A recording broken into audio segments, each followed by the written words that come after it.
Lough Derg borders counties Galway, Clare and Tipperary, and on its shores there are plenty of woodland walks. Tom Baughan is at home here in the forest as in a modern apartment, and with his bushcraft skills he can survive in the outdoors for months.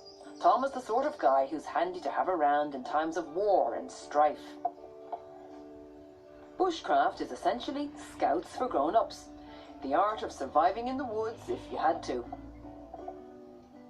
People, I reckon, just don't realise the simplicity of walking in a woodland or a country road and listening to the birds, just looking at the sights, just being a part of it. It's great for the mind. And by getting back to nature, we're getting back to ourselves. And what is bushcraft? It originally comes from Australia, like out in the wild, out in the bush, like the Aborigines. And as they work with nature, like they're content with that life of just walkabout. And they can stay out there for months and months and live off the land. And the term bushcraft comes from there. I'm in the Scouts myself in town as a leader, and you teach them all the bushcraft ways. And at a young age, you teach them respect. And it's great for them because they work with others, and you teach them shelter, natural shelter building, fire laying, cooking, collecting water and making it safe to drink. Now, we don't drink the water, but it's just a practice of it in case you're ever in a situation. But you also have just simple games and how everything, just playing with nature.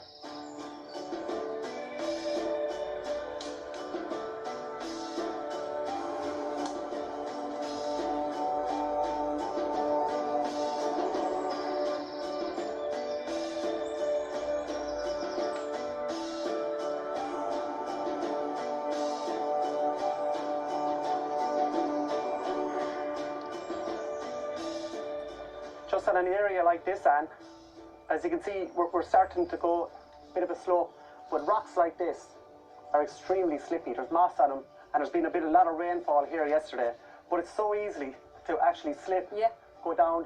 You can hurt your leg, you can actually twist your knee or something like that. So coming down, just space out your feet, just be nice and careful. Take it handy. We don't need no wounded soldiers on this team at the moment.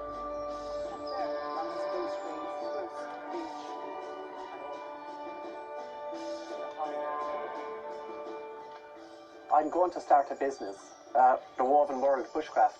And just to explain the name, Woven World Bushcraft, I love from the Stone Age to modern times, and I just weave it all together so it becomes a woven world. And like modern cups, modern with techniques, but you have also the old-fashioned ways, and mix all these things together. And what do you do in real life? Well, this is real life to me, I suppose. But on the other side of this, I am a Vikings extra in the programme Vikings, which is filmed all down in Wicklow, Ashford. So it's on season 5 finished only a couple of weeks ago, so it'll start back up in August for season 6. But when that starts back up, it's an extremely busy year. A lot of the sets, they have Viking villages, they have the Viking life, the way it was. You have geese, you have horses, you have goats. So everything is like, it's still connected, and it's a good feeling to be set back in time. It gives you the best insight you're probably ever going to get of actually living in that era. Vikings had a particular way of making fire, and Tom can summon the flame in just 30 seconds. Using a piece of natural flintstone, char cloth and carbon steel, the Viking style, this is how we demonstrate to light a fire using these methods. You strike the iron to get a spark onto your char cloth. That causes it to glow. And from there, using your dry tinder, which is grass,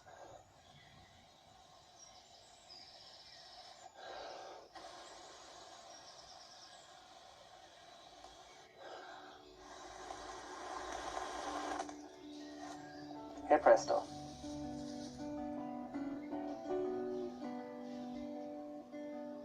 What are the benefits of bushcraft, Tom, that you have gleaned in your own life? It gives you time to think. Not only it's more than a hobby for me. It's something that there's an extreme natural connection, you know. And I could sit here all day, and even if there was no campfire, even if I didn't bring one piece, even just a bottle of water and a sandwich, I could just sit here and listen to the birds. And if people just start off simple, they don't have to go out and get all the gear, buy all of the equipment, spend lots of money. You can just get a good pair of boots, a jacket, and go for a walk, and slowly but surely discover what this country has to offer.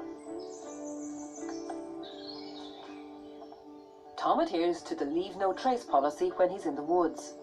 Some forest campsites allow controlled campfires and others ban them. So follow local rules and read up on how to set a safe campfire if you're cooking outdoors this summer. Now, while Tom is dismantling the camp, I'm picking the seed heads from bluebells that have just ended their flowering season. I'm going to get some advice on how to save seed from the experts shortly.